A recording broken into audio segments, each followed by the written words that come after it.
ako, nandito ako, yun nga, gusto ko rin maranasan nila yung naranasan ko, naabot ko. Ang gusto ko sa kanila, na bago sila lumaban, gusto ko na magaling na sila. At saka yun ang target ko, na gusto ko makapunta sila sa national team.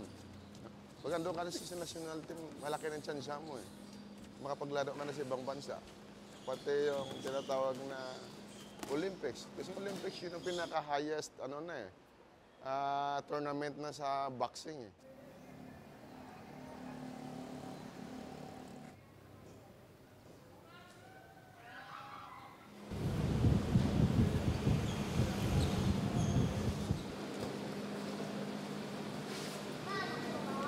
Hindi naman lahat yan mag-Olympiad, hindi naman lahat mag-national team eh.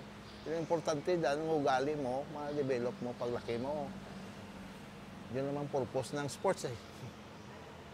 Yung de-develop mo sa yung morally at saka spiritually o ano dyan. Yan importante eh. Pera, sekundary lang yan. No?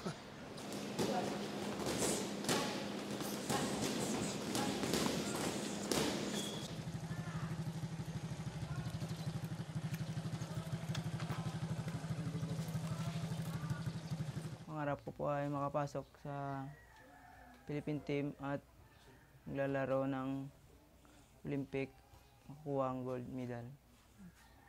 Tulungan ng aking pamilya.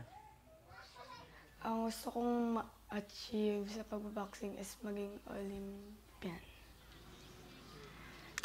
Para maging proud sa akin si Papa, si Mama, lahat ng pamilya.